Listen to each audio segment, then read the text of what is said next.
Hello बच्चों, अब हम करेंगे क्वेश्चन नंबर 27। सेम वही प्रोसेस करना है, हमें एक्स की वैल्यू फाइंड करना है। तो वेरिएबल टर्म है, ये भी आपका वेरिएबल टर्म है, ये भी आपका वेरिएबल टर्म है और ये आपका वेरिएबल टर्म है। तो वेरिएबल टर्म को हम सेम साइड लाते हैं। तो 0.5x प्लस क्या हो जाएगा x/3। अब 0.25x प्लस में है, इक्वल टू के इस तरफ आ जाएगा, ये किस में आ जाएगा, माइनस में आ जाएगा 0.25x। अब कॉन्स्टेंट टर्म केवल क्या बचेगा, आपका 7 बचेगा। अब देखिए x का वेरिएबल ये वाला है, x का वेरिएबल ये भी है। तो आप करेंगे 0.5 प्लस का है, ये माइनस का है, तो प्लस माइनस माइनस इस वैल्यू से हम ये वाली वैल्यू माइनस कर सकते हैं। तो हम क्या करेंगे, ग्रेटर नंबर हमारा कौन सा 0.5 है, तो हमने क्या किया 0.5 से 0.25 माइनस कर देंगे। यहाँ पे क्या आ जाएगा, 0 है, 10 में से 5 गया 5 आ जाएगा, 1 करिएगा 4 में से 2 गया 2 आ जाएगा, 0.25 आया। क्या आया, 0.25। तो यहाँ पे लिख देंगे 0.25x हो गया। फिर क्या बचा, प्लस x/3 के बचा, प्लस x/3 बचा, इक्वल टू क्या आ गया, 7 आ गया। क्या आ गया, 7 आ गया। अब देखिए यहाँ पे कोई नंबर नहीं है, तो हम डायरेक्ट क्या करेंगे, 3 की मल्टीप्लाई 0.25 से करेंगे। तो 25 की मल्टीप्लाई 3 टाइम्स करते हैं, कितना आ जाएगा 75। और x है तो x कर दिया, वो 2 डिजिट पहले डेसिमल है तो हमने 2 डिजिट पहले यहाँ डेसिमल लगा दिया। तो हमारा आंसर 0.75 आया। प्लस है प्लस कर दिया, x है तो x कर दिया, होल डिवाइडेड बाय कितना रहेगा, 3 रहेगा, इक्वल टू 7 आ गया। अब देखिए यहाँ भी वेरिएबल, यहाँ भी x है, तो ये प्लस का ये प्लस का, यानी हम यहाँ पे इसका मतलब कुछ नहीं, यहाँ पे 1 है तो हम 1 में यानी 1.00 में क्या ऐड कर देंगे, 0.75 ऐड कर देंगे। तो 5 7 1 1.75 आ गया, तो 1.75 और x आ जाएगा। अब 7 3 इधर डिवाइड में, इधर आके क्या हो जाएगा, मल्टीप्लाई में आ जाएगा आपका।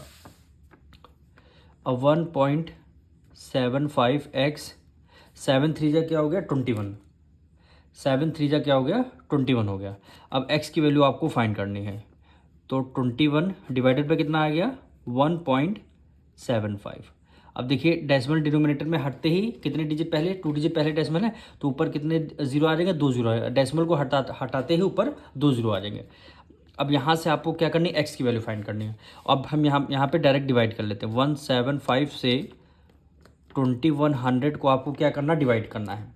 21 टाइम्स ले जाएंगे, 175 बन जा 175 175। 10 में से 5 गया 5 आ गया, 1 करी, यहाँ पे बचा 0, 10 कैरी गया, 10 में से 7 गया, कितना आ गया, 3 आ गया। 10 में से 7 गया, कितना 3 आएगा। फिर हमने क्या किया, एक जीरो को हमने यहाँ पे as it is write down कर लिया। वह एक जीरो को हमने यहाँ पे राइट डाउन कर लिया। अब यहाँ पे क्या बचा, 175 1 टाइम्स करेंगे तो हमारा कम होगा, 2 टाइम्स करेंगे तो देखना सेम वही आएगा।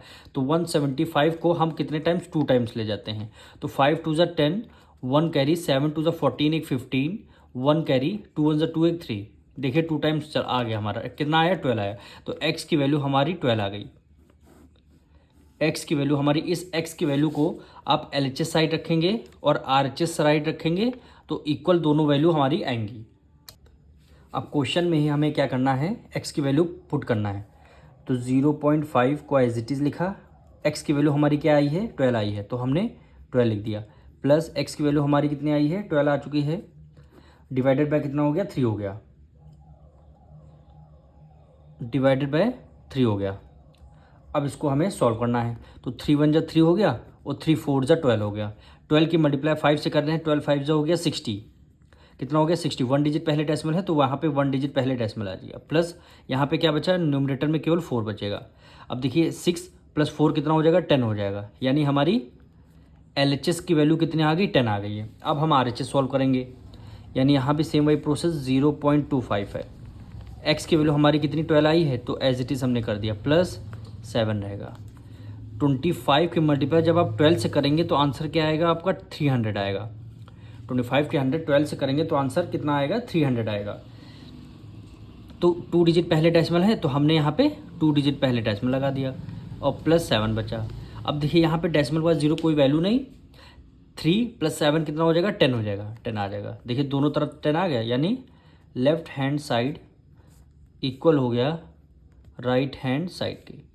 यही क्वेश्चन में बोला गया था, पहले x की वैल्यू फाइंड करनी थी, फिर आपको वेरीफाई कराना था।